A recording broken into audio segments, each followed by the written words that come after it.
दीपाली राणा, आप देख रहे हैं कमोडिटी राउंडअप। कमोडिटी मार्केट पर नजरें रहेंगी, स्ट्रैटेजीज पर भी फोकस करेंगे, लेकिन सबसे पहले शो में चर्चा करेंगे कच्चे तेल की, जहां पर फिर से उबाल आते हुए दिखाई दिया है। $74 के नजदीक ब्रेंट पहुंचा है। क्या है कारण, यहां से कैसी चाल रह सकती है, इसको समझने की कोशिश करेंगे। साथ ही बात करेंगे सोने की, जहां पर वापस थोड़ी सी नरमी आते हुए दिखाई दी है। क्यों सोने का रंग उड़ा है, इस पर भी करेंगे फोकस। और बात करेंगे व्हीट की, क्योंकि यहाँ पर सरकार ने जो स्टॉक होल्डिंग लिमिट है उन नियमों में किया है बदलाव। क्या है मायने, इन सबको समझेंगे आगे शो में। हमारे साथ बातचीत करने के लिए मेरी एसेट शेयर खान के रिसर्च एनालिस्ट मोहम्मद इमरान है, जिनसे चर्चा करेंगे क्रूड पर। व्हीट प्रोडक्ट्स प्रमोशन काउंसिल के चेयरमैन अजय गोयल भी आगे शो में मौजूद रहेंगे व्हीट पर बातचीत करने के लिए, और स्ट्रैटेजीज पर फोकस करेंगे। केडी एडवाइजरी के डायरेक्टर अजय केडिया हमारे साथ बने हुए हैं। आप सभी का स्वागत है शो में। सबसे पहले बात कच्चे तेल की कर लेते हैं। इस समय अगर इंटरनेशनल मार्केट्स में भाव देखें तो $74 के आसपास कारोबार कर रहा है। कई सारे फैक्टर्स हैं इस समय जो कि प्ले कर रहे हैं। एक तरफ हमने जो लगातार कच्चे तेल में नरमी देखी थी, उसके पीछे सभी को मालूम है कि जो वीक डिमांड फोरकास्ट है, गैसोलीन स्टॉक में बढ़ोतरी देखने को मिल सकती, तमाम फैक्टर्स है जिसकी वजह से लगातार प्राइसेस अंडर प्रेशर रहे हैं। लेकिन जो स्पर्ट आते हुए दिखा है उसके पीछे कहीं ना कहीं जो रीसेंट डेवलपमेंट्स हुई हैं यूरोप की तरफ से, अमेरिका की तरफ से, रूस की ऑयल सप्लाई कम हो सकती है, जिसके कारण तेजी आते हुए दिखाई दी है। G7 ने तो पहले ही $60 की कैप लगा रखी है। क्या यहाँ से कच्चा तेल और आगे बढ़ेगा, उस पर करेंगे चर्चा। इमरान हमारे साथ बने हुए हैं। इमरान नमस्कार, स्वागत है आपका। ऑल्दो मार्केट्स IEA के मार्केट बैलेंस एस्टिमेट्स को क्लोजली वॉच करेगा गोइंग फॉरवर्ड, लेकिन सो फार जो डेवलपमेंट्स हो रही हैं उन्हें कैसे रीड करते हैं आप?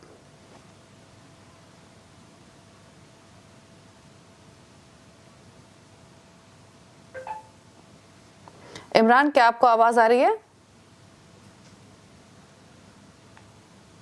चलिए इमरान से रिकनेक्ट करेंगे, लेकिन अजय केडिया भी बने हुए हैं। अजय, आप कैसे देखते हैं कच्चे तेल के इस मूव को जो $74 तक आते हुए दिखाई दिया है? कितना सस्टेनेबल ये लग रहा है? ऑल्दो यूएस के स्टेप्स क्या रहेंगे वो बहुत इंपॉर्टेंट रहेंगे, और यूएस ने लगातार ये इंडिकेशन दी है कि जो रशिया की सप्लाईज है उनको टाइट किया जाए। कैसे देखते हैं आप? नमस्कार दीपा जी। देखिए, अगर कच्चे तेल की बात करें, हमने पहले भी कहा था कि ब्रांड मुझे 70 के नीचे सस्टेनेबल नहीं लगता। नो डाउट जियोपॉलिटिकल टेंशन और दूसरी तरफ पहले डिमांड कंसर्न कंटिन्यू बना हुआ था, बट चाइना से जिस स्टिमुलस की होप लगी हुई है, ये कहीं ना कहीं प्राइसेस को सपोर्ट कर रहा है। बट मुझे लगता है कि जो मिडिल ईस्ट के अंदर तनाव बढ़ा है, ये काफी इंपॉर्टेंट, क्योंकि एक तरफ हम डिमांड कंसर्न देख रहे हैं, दूसरी तरफ तनाव देख रहे हैं। इसकी वजह से प्राइसेस पिछले 1-1.5 महीने के अंदर 71 से लेकर 74 के दायरे में ट्रेड कर रहा है। एमसीएक्स पे 6000 के ऊपर नहीं जा पा रहा है, ना ही 5700 के नीचे जा पा रहा है। तो कुल मिला के मुझे लगता है मार्केट कंसोलिडेट कर चुका। अब यहाँ से टेक्निकल ग्राउंड पे भी एक पॉजिटिव ब्रेकआउट आता हुआ दिखाई दे रहा है। जियोपॉलिटिकल टेंशन उस चीज को सपोर्ट करेगा, चाइना का जो डेटा पॉइंट्स है वो भी सपोर्ट करेगा। तो ओवरऑल मुझे लगता है कि सप्लाई साइड थोड़े से कंसर्न है। नो डाउट अगले साल ओवर सप्लाई रहेगी, जिसकी वजह से कैप जरूर है, बट टाइमिंग मुझे लगता है कि प्राइजेस के अंदर एमसीएक्स की अगर बात करें तो प्राइजेस मुझे 6020 का लेवल टूटता हुआ दिखाई दे रहा है, जो ऊपर में वापस 6100 का लेवल दिखा देगा। वहीं ब्रांड की अगर बात करें तो 7420 से 7450 का इनिशियल जंप लग रहा है, जिस ढंग से जियोपॉलिटिकल टेंशन चल रहा है। इमरान भी हमारे साथ बने हुए हैं। इमरान, जिन फैक्टर्स ने कच्चे तेल को सपोर्ट किया है, जिन वजह से तेजी आते हुए दिखाई दी है, फिर चाहे वो ये एंटिसिपेशन हो कि चाइना से डिमांड बढ़ती हुई दिखाई देगी या फिर जो सप्लाई है वो कम हो सकती है, कैसे देखते हैं आप इन रीसेंट डेवलपमेंट्स को? तो अगर कच्चे तेल के अभी रीसेंट डेवलपमेंट की बात करें तो चाइना के जो इंपोर्ट नंबर्स आए थे वो काफी प्रोग्रेसिव आए थे, जिसमें कच्चा तेल की डिमांड मंथ ऑन मंथ पहली बार 5 महीने में पहली बार बढ़ते हुए देखी है। तो उसने भी कच्चे तेल के प्राइसेस को सपोर्ट किया है। और शॉर्ट टर्म में हम देखते हैं कि WTI प्राइसेस एक बार 72 के रेजिस्टेंस को टच कर सकता है, और MCX पे एक बार 6150 और 6250 का लेवल भी शॉर्ट टर्म में देखने को मिल जाएगा। साथ ही इमरान, जो यूएस फेड की मीटिंग अब अपकमिंग है वो बहुत इंपॉर्टेंट है। मार्केट एंटिसिपेट करके चल रहा है कि 25 बेसिस पॉइंट तक की तो कटौती हो सकती है। क्या आप एक्सपेक्ट कर रहे हैं, और अगर ऐसा होता है तो क्या ये फैक्टर्ड इन है, और क्या राय रहेगी इस पर्सपेक्टिव से क्रूड पर? तो अगर इंटरेस्ट रेट कट की है तो 25 बेसिस तो ऑलरेडी मार्केट ने कर लिया है डिस्काउंट, बिकॉज इन्फ्लेशन नंबर भी काफी इनलाइन आए थे। और बस एक चीज है कि जितने भी इन्फ्लेशन के सब सेगमेंट है उसमें मॉडरेशन है। तो लाइक Q1 में अगर सारी चीजें, अगर कच्चे तेल के भाव इसी लेवल पे रहे तो हम Q1 में देख सकते हैं 2025 के Q1 में भी इन्फ्लेशन थोड़ा सा इसी लेवल पे या इससे थोड़ा सा नीचे आ सकता है। तो दैट इज गुड फॉर के रेट कट आगे भी 3 से 4 रेट कट हो सकती है 2025 में, तो जो कि बेनिफिट रहेगा मार्केट के लिए। अच्छा, एक चीज और इमरान, जितने भी जियोपॉलिटिकल या मिडिल ईस्ट डेवलपमेंट्स होती हैं इनके इम्पैक्ट को आंकना काफ़ी बार डिफ़िकल्ट हो जाता है। लेकिन अब जो रिसेंटली जिन मुद्दों की बात हम भी कर रहे थे, जो additional round of European union sanctions की हम बात करें, जिससे कहीं ना कहीं रशियन ऑयल फ्लोज पर इम्पैक्ट आ सकता है, क्या ये ऐसी डेवलपमेंट्स हैं जिसकी वजह से जो ये रिकवरी बनी है वो सस्टेन होते हुए दिख सकती है? अगर ऐसे सैंक्शंस की बात करें तो रशिया पे पिछले 2 साल से सैंक्शंस हैं, बट रशिया अभी भी 80 to 90% of their export continue कर रहा है। तो मुझे नहीं लगता, सेंटिमेंटली शॉर्ट टर्म के लिए पॉजिटिव हो सकता है, बट अगर लॉन्ग टर्म की बात करें तो मुझे नहीं लगता कि इन डेवलपमेंट्स का रशियन एक्सपोर्ट्स पर इतना कोई इम्पैक्ट आएगा। तो अगले साल फर्स्ट हाफ में हमको काफी ample of supplies crude market में मिलेगी। तो मीडियम टू लॉन्ग टर्म तो क्रूड अभी भी थोड़ा नेगेटिव ही लग रहा है हमें। तो फिर रेंज क्या देख रहे हैं आप? जैसे आपने कहा कि M6 पर भाव 6200-500 तक जा सकते हैं, क्या मान के चले कि ये हायर बैंड ही रहेगा? रेंज आप क्या देख रहे हैं फिर नियर टर्म में? देखिए, जब तक कि मेन तो जनवरी में चीजें क्लियर आउट होंगी, जब ट्रम्प अपना प्रेसिडेंसी पे रिज्यूम करेंगे, तब कितने टैरिफ्स लगते हैं, क्या होता है, इन चीजों पर का इम्पैक्ट रहेगा। और एक और जो बात इम्पोर्टेंट है कि चाइना करेंसी डिवैल्यू, तो इसका भी चाइनीज इंपोर्ट्स पे इम्पैक्ट हो सकता है। तो फिलहाल के लिए मुझे लगता है कि अगले 2-3 हफ्ते में प्राइस काफी रेंज बाउंड रहेगी और एक बार के लिए 6200 MCX पे भाव देखने को मिल सकता है। ओके, चलिए, शुक्रिया इमरान अपने कमेंट्स शेयर करने के लिए कच्चे तेल पर। तो यहाँ से तेजी थोड़ी सी और एक्सटेंड हो सकती है कच्चे तेल में। हालांकि डेवलपमेंट्स क्या रहेंगी यूएस की तरफ से, ट्रम्प पॉलिसीज की तरफ से, वो काफ़ी क्रूशल रहेंगी। लेकिन सो फार जो तेजी बनी है वो सस्टेन होती हुई दिखाई दे रही है। 5982 पर कर रहा है ट्रेड कच्चा तेल। लेकिन चलिए आगे बढ़ेंगे और अब बात कर लेते हैं गोल्ड सिल्वर की। इंटरनेशनल मार्केट्स में अगर आप देखेंगे तो सोने में हमने एक रिकवरी देखी थी, तेजी देखी थी, लेकिन वापस 1 मंथ पीक से प्राइसेस थोड़ा सा हल्के हुए हैं। नेक्स्ट वीक फेडरल रिजर्व की मीटिंग पर तो नजरें बनी हुई हैं ही, बट क्या एक्सपेक्ट करना चाहिए इस पर अजय से बातचीत कर लेते हैं। अजय, आप कैसे देखते हैं फेड रिजर्व की meeting next week, rate cut scenario के पर्सपेक्टिव से और लाइकली इम्पैक्ट ऑन गोल्ड? देखिए दीपाली, मुझे नहीं लगता कोई मेजर चेंजेस आएगा व्यू के अंदर, क्योंकि ऑलरेडी हम देख रहे हैं कि जिस ढंग से इन्फ्लेशन नंबर इन लाइन आए हैं, उसके बाद से ही हम देख रहे हैं कि प्राइसेस को कल सपोर्ट मिल चुका था। डोमेस्टिक पे हमने 79 का लेवल बीच कर गए थे और इंटरनेशनल में थोड़ा आज एक प्रॉफिट बुकिंग है, बट दिसंबर में रेट कट 0.25 का रहेगा। इंपॉर्टेंट रहेगा कि 2025 के अंदर जो एग्रेसिव स्टैंड था, क्योंकि डोनाल्ड ट्रंप का भी मानना है कि एग्रेसिव रेट कट नहीं होना चाहिए, जिसके चलते मुझे लगता है अगले साल में थोड़ा बहुत चेंजेस आ सकता है। लेकिन दूसरी तरफ आप देखते हैं तो ECB, bank of England, bank of Canada सभी रेट कट्स में आ रहे हैं, जिसका बेनिफिट गोल्ड को मिलता हुआ दिखाई देगा। एज ऑफ नाउ मुझे लगता है ये हफ्ते में जो तेजी का मुख्य कारण था वो 2 स्टोरी थी। पहला, सीरिया में जिस ढंग से तनाव बढ़ा है ये, और साथ में चाइना ने जो बाइंग स्टार्ट की है वापस गोल्ड की, ये 2 फैक्टर ज्यादा सपोर्टिव थे। तो आज हो सकता है मॉर्निंग सेशन में हम साइडवे टू थोड़ा सा नेगेटिव मूव देखें, बट मुझे लगता है कि gold Donald Trump office bearing आने से पहले हम नया हाई लगते हुए देखेंगे $2800 because of Jio political tension. तो आज के लिए मुझे लगता है थोड़ा सा पुल बैक मिल सकता है। 78,600 के करीब अगर हमें मिलता है तो गोल्ड लेना चाहिए। 78,250 का स्टॉप लॉस लगाइए, 79,500 तक का लेवल मिल जाएगा। इंटरनेशनल में भी थोड़ा पुल बैक दिख रहा है जो 26,90-95 तक आ सकता है, बट कुल मिला के बाय ऑन ड्रॉप की रणनीति ही बना के ट्रेड करना चाहिए।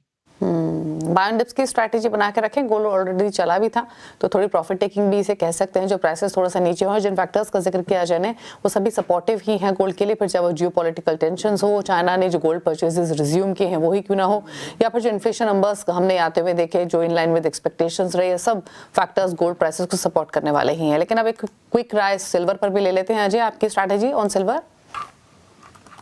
देखिए, सोने के मुकाबले चांदी मुझे ज्यादा स्ट्रांग दिखाई दे रही है। जिस ढंग से गोल्ड सिल्वर रेशियो में हमने देखा कि प्राइजेस करीबन 85 के नीचे आ चुका है, और चाइना ने जिस ढंग से स्टेप इन की है स्टिमुलस को लेकर, उसका सपोर्ट बेस मेटल को भी मिला और चांदी को ज्यादा मिला है। आज भी अगर हम देखते हैं तो गोल्ड फ्लैट ट्रेड कर रहा है, जबकि चांदी 96 के ऊपर है। तो मेरा मानना है कि जिस ढंग से $30 का लेवल अच्छे से प्राइसेस होल्ड कर गए इंटरनेशनल में, इमीडिएट टारगेट इंटरनेशनल में मुझे लगता है $34.5 तक का रहेगा, जो कि डोमेस्टिक मार्केट में अगेन थोड़ा सा अगर महीने भर का व्यू लेके चलते तो डोनाल्ड ट्रंप आने से पहले पिछला हाई जो 1 लाख का था वो क्रॉस करता हुआ दिखाई दे रहा है।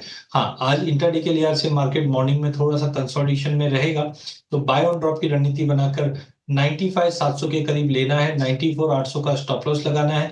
इमीडिएट टारगेट तो मुझे लगता है कि 97,500 का है, बट अगर कोई 15-20 दिन या महीने भर का व्यू लेके चलते हैं तो मुझे लगता है कि चांदी में डोमेस्टिक मार्केट पे नया हाई लगता हुआ दिखेगा। ओके, तो 1 लाख के पार सिल्वर जाता हुआ दिखाई देगा। और इनफैक्ट यानी एक चीज तो क्लियर है अजय के इस जवाब से कि लॉन्ग टर्म यानी नियर टर्म में भी एक आउट परफॉर्मेंस आप सोने के मुकाबले सिल्वर से एक्सपेक्ट कर सकते हैं। इमीडिएट टारगेट्स आपके स्क्रीन पर है 97,500 के। अच्छा, अब एक राय नेचुरल गैस पे भी ले लेते हैं जहां पर तेजी सस्टेन होते हुए दिखाई दे रही है। यहाँ पर अगले लक्ष्य क्या हो सकते हैं अजय? देखिए, हमने देखा है नेचुरल गैस में एक यूरोप में एक तूफान था जिसकी वजह से प्राइसेस में थोड़ा बहुत फॉल बैक आया था, बट अब वो निकल चुका है। डिमांड धीरे धीरे बढ़ेगी और हम लोग पीक विंटर सीजन में एंटर कर चुके हैं। तो यहाँ पे आपको 2-3 कॉम्बिनेशन देखना है, जैसे रशिया जो सप्लाई करता है यूरोप और यूक्रेन के थ्रू, इसका एग्रीमेंट एक रिन्यू होना है 31 दिसंबर से पहले, उसकी कोई अटकलें लगाई नहीं जा रही है। साथ में स्टोरेज थोड़े ठीक ठाक ही है, इसके लिए प्राइजेस में दबाव था, बट अब टेक्निकल स्ट्रक्चर काफी अच्छा है। इंटरनेशनल में भी अगर हम देखते हैं तो प्राइजेस अच्छे से होल्ड करके चल रही है करीबन 3.4 के ऊपर। तो मुझे लगता है कि करंट लेवल से भी ऐड किया जा सकता है 289 पे, 280 का स्टॉप लॉस लगाइए। इमीडिएट टारगेट 300 का है, बट ओवरऑल ये भी 310-12 तक का लेवल दिखा देगा, जिस ढंग से विंटर या सीजनलिटी जो दिखा रही है वो काफी पॉजिटिव है। ठीक है, तो 290 के आसपास फिलहाल नेचुरल गैस ट्रेड करते हुए तेजी की पोजीशंस हो तो होल्ड डेफिनेटली कीजिए। अच्छा, आज बेस मेटल्स में भी थोड़ी सी रौनक लौटती हुई दिखाई दे रही है। कॉपर, एल्यूमिनियम, जिंक सब हरे निशान में है। कोई ट्रेडिंग अपॉर्चुनिटी दिख रही है यहाँ पर अजय? बिल्कुल, पूरी बेस मेटल में एक जान आ गई जब से चाइना से एक स्टिमुलस की बात होने लग गई, और जो की लेवल्स थे, जैसे कॉपर के लिए 820 का लेवल तोड़ नहीं पा रहा था, बट वो तोड़ चुका है। जिंक के अंदर 290 के ऊपर अच्छे से होल्ड है, एल्यूमिनियम भी 240 के ऊपर अच्छे से होल्ड है। तो फंडामेंटल चाइना वाली स्टोरी कंटिन्यू रहेगी। सप्लाई साइड अभी भी अच्छा, एक है विंटर एक्सट्रीम है और कुछ जगह पे चाइना में हमने फ्लडिंग जैसी सिचुएशन भी देखी, उसकी वजह से स्मेल्टर्स ने अपने प्रोडक्शन थोड़े बहुत कर्टल किए, और चाइनीज न्यू ईयर भी है जनवरी में 27 तारीख से। तो मुझे लगता है ये सारी फैक्टर प्राइसेस को सपोर्ट कर रहा है। तो पहला है कॉपर। कॉपर में मुझे लगता है थोड़ा सा पोजिशनली बाय कीजिए 832 पे, 822 का स्टॉप लॉस लगाइए। 850 तक के टारगेट हमें हफ्ता 10 दिन में देखने मिल जाएगा। जिंक के अंदर मुझे स्ट्रॉन्गनेस ज्यादा दिखाई दे रही है, तो जिंक के अंदर भी 292 इज गुड टू बाय, 287 के स्टॉप लॉस से 300 का इमीडिएट टारगेट रहेगा। लास्ट एल्यूमिनियम की अगर बात करें तो अभी भी एल्यूमिनियम बॉक्साइट दोनों की प्राइस काफी टाइट है। अब तक परफॉर्मेंस उतना शानदार नहीं रहा जितना हमने कॉपर और जिंक पे देखा है, बट जिस ढंग से आज 245 के ऊपर सस्टेन कर रहा है, तो यहाँ पे भी ब्रेकआउट आता हुआ दिखाई दे रहा है। तो 245 पे लीजिए, 240 का स्ट्रिक्ट स्टॉप लॉस लगाइए। 256 तक का लेवल हम अगले 15 दिन के अंदर देख पाएंगे। ओके, तो बेस मेटल्स में तेजी और ट्रेडिंग अपॉर्चुनिटीज आपको मिली हैं। एल्यूमिनियम पर, कॉपर पर यहाँ पर पोजीशंस बना सकते हैं। चलिए रुक रहे हैं इसी के साथ एक ब्रेक के लिए। अजय केडी हमारे साथ बने रहेंगे। लौटेंगे तो चर्चा करेंगे एग्री कमोडिटीज की, साथ ही बात करेंगे गेहूं की, जहां पर पिछले हफ्ते से OMSS वीट का शुरू हुआ है, लेकिन सरकार ने फिर से जो स्टॉक लिमिट है वो लगा दी है। इसके मायने समझेंगे एक छोटे से ब्रेक के बाद। राउंड अप, और अब बात करेंगे वीट की। अभी पिछले हफ्ते से गेहूं का OMSS शुरू हुआ है और एक बार फिर से सरकार ने उस पर स्टॉक लिमिट लगा दी है। क्या है कारण, कितनी है देश में गेहूं की सप्लाई और कितने हैं दाम, और सरकार के इस कदम को इंडस्ट्री कैसे देखती है, इस पर बातचीत करते हैं। हमारे साथ हैं वीट प्रोडक्ट्स प्रमोशन काउंसिल के चेयरमैन अजय गोयल। अजय जी नमस्कार, स्वागत है आपका। तो एक बार फिर से सरकार ने जो स्टॉक लिमिट है होल्ड करने की, उसके नियमों में बदलाव किया है, और ना ही सिर्फ होलसेलर्स के लिए बल्कि इंडिविजुअल रिटेल्स हो या बिग रिटेल चेन्स हो, प्रोसेसर्स, सभी के लिए इस लिमिट को कम किया है। और अगर हम होलसेलर्स की बात करें तो पहले 3000 टन हुआ करती थी, फिर 2000 टन किया गया और अब सीधे 1000 टन। क्यों ये बदलाव आपके हिसाब से किए गए हैं? क्या सरकार को आशंका है कि वीट की होर्डिंग हो रही है, या जो हायर प्राइसेस गए हैं उसको कंट्रोल करने के लिए कदम उठाया गया है? देखिए, ये सरकार का जो है पिछले 2 साल से सेम पैटर्न है। जो है देश में गेहूं की कमी है और सरकार कोशिश कर रही है उस स्टॉक को फ्लश आउट करने के लिए सिस्टम में, लेकिन अनफॉर्चुनेटली इतना गेहूं नहीं है कि जो है बाजार में से जो है सप्लाई बढ़ेगी इस कदम से, क्योंकि ऑलरेडी जो है सब लोग स्ट्रगल कर रहे हैं। वीट अवेलेबिलिटी बहुत पुअर है, और मुझे नहीं लगता कि जो है अगले 1-2 हफ्ते में इससे कोई खास फर्क पड़ेगा। अच्छा, अवेलेबिलिटी कितनी है? क्योंकि सरकार ने तो मेंटेन किया है कि जो गेहूं की अवेलेबिलिटी है वो कंफर्टेबल है। 113.2 मिलियन टन तक की बात सरकार ने कही है कि इतना वीट रहेगा 2004 सीजन में, और ये एक एम्पल अवेलेबिलिटी है। तो आपके हिसाब से आंकड़ा क्या रह सकता है टोटल प्रोडक्शन या अवेलेबिलिटी को लेकर? देखिए, अगर ये आंकड़ा सही होता 112-13 मिलियन टन का, तो जरूर अवेलेबिलिटी रहती सिस्टम में। लेकिन ये आंकड़ा जो है 112-13 मिलियन टन का, मेरे ख्याल से तो सही नहीं है। और इसमें कम से कम 8-10 मिलियन टन का शॉर्टफॉल है इस साल। और इसकी वजह से ही जो है पिछले 6 महीनों से बाजार जो है ऊपर की तरफ है। सरकार का जो नया कदम है ओपन मार्केट सेल्स स्कीम का, उससे भी कोई खास फर्क नहीं पड़ा है। हाँ, एक बात जरूर है कि इन सब कदमों से थोड़ी सी भाव में स्थिरता रहेगी और जो एक अपवर्ड ट्रेंड था वो एक बार टेम्परेरीली रुक जाएगा। इनफैक्ट पिछले हफ्ते तक के भाव हमने काफी तेजी के साथ कारोबार करते हुए देखे थे। तो फिलहाल स्थिति क्या है भाव की, और सरकार के स्टॉक होल्डिंग लिमिट नियमों में बदलाव करने के बाद या कम करने के बाद कितना कूल डाउन हो सकते हैं प्राइसेस? प्राइसेस ज्यादा पुल डाउन होने की एक्सपेक्टेशन नहीं है, लेकिन जो 3100 रुपीज दिल्ली पे प्राइस चल रही है, उस लेवल पे स्टेबिलिटी आने की उम्मीद है अगले 2-3 हफ्ते। और क्या उम्मीद की जाए अजय जी कि अगर प्राइसेस थोड़े कूल डाउन हुए तो वापस ये रिवाइज की जाए लिमिट, या लगता है नहीं सरकार नहीं करेगी? नहीं, 1000 टन तो बहुत कम लिमिट है। मतलब इन द सेंस फिर तो जो है कोई ट्रेड ही नहीं कर पाएगा। मेरे ख्याल से बस अभी 1000 पे सरकार रुक जाएगी और गवर्नमेंट एक्सपेक्ट करेगी कि जो है मार्केट में जो है कुछ अवेलेबिलिटी बढ़े ट्रेडर्स की ओर से, स्टॉकिस्ट की ओर से, क्योंकि फार्मर के ऊपर तो ये लिमिट है नहीं। तो अगर स्टॉक है तो फार्मर के पास हो सकता है, उसके ऊपर कोई लिमिट लागू नहीं है, वो अगर बाजार में ले आए माल। लेकिन मुझे कोई ज्यादा उम्मीद नहीं है कि अगले आने वाले 1-2 महीनों में बहुत ज्यादा स्टॉक बाजारों में आएगा। ओके, ठीक है, चलिए शुक्रिया अजय जी अपने व्यूज देने के लिए इस खबर पर। तो प्राइसेस थोड़े से स्टेबल होते हुए दिखाई दे सकते हैं, इस मूव के बाद कमजोर नीचे आएंगे इसकी पॉसिबिलिटी कम दिख रही है, लेकिन अवेलेबिलिटी कंसर्न है जिसके कारण प्राइसेस में कंसिस्टेंट सर्ज हमने वीट के भाव में आते हुए देखा था। लेकिन चलिए आगे बढ़ेंगे, एग्री कमोडिटी बाजार की बात कर लेते हैं और ले लेते हैं अजय से स्ट्रैटेजीज। अजय बताइए ट्रेडिंग अपॉर्चुनिटीज एग्री पैक से जो आप देख रहे हो। देखिए वॉल्यूम्स काफी कम है दीपाली जी, पिछले अगर हम 15-20 दिन की बात करें तो पूरी एग्री पैक के अंदर, बट मसाले मुझे लगता है कि एक अच्छा बाउंस वापस दिखा सकते हैं। नो डाउट आज हम जीरे में थोड़ी बहुत गिरावट जरूर देख रहे हैं, बट सीरिया में जिस ढंग से टेंशन बढ़े हुए हैं, तो हम जानते हैं तुर्की और सीरिया भी काफी अच्छा सप्लाई देते हैं वेस्टर्न वर्ल्ड में, बट उसका बेनिफिट इंडिया को अभी तक नहीं मिला। बट वहां पे मुझे लगता है एक अच्छी अपॉर्चुनिटी है। तो 23,900 के करीब जीरा लेके चलिए, 23,700 का स्टॉप लॉस लगाइए, 24,200 तक का लेवल मिल जाएगा। साथ में एरिया अंडर कल्टीवेशन में उम्मीद है थोड़ा कम रहेगा, लेकिन 20 दिसंबर तक क्लियरिटी मिलेगी। वहीं धनिये के अंदर ऑलरेडी हमने काफी अच्छी रैली बनती हुई देखी है, प्राइस थोड़ा कंसोलिडेट कर रहा था, बट अब वापस अच्छा मूव बन रहा है। तो जनवरी वायदा 7,980 पे लेना है, 7,850 का स्टॉप लॉस लगाना है, 8,200 तक के टारगेट हम अगले 2 से 3 सेशन में देख पाएंगे। लास्ट अगर हम हल्दी की अगर बात करते हैं तो हल्दी के अंदर भी डिस्पाइट बैलेंस शीट काफी टाइट है, यील्ड में इस बार थोड़ी सी कमी रहने की उम्मीद है। Prices as of now consolidate कर रहा है, बट अप्रैल वायदा 13,900 के करीब हम ले सकते हैं, 13,700 का स्टॉप लॉस लगाएंगे अप्रैल वायदे में, और हायर साइड में 14,200 तक का लेवल देख सकते हैं। ओके, चलिए तो ये रही ट्रेडिंग स्ट्रैटेजीज स्पाइसेस के पैक पर अजय की तरफ से। थैंक यू अजय शो में आने के लिए और सभी क्वेरीज को अपने व्यूज सभी स्ट्रैटेजीज पर देने के लिए। Thank you so much. इसी के साथ एक ब्रेक का वक्त हो गया है, ब्रेक के उस पर आप लेकर आएंगे फ्यूचर एक्सप्रेस। नमस्कार।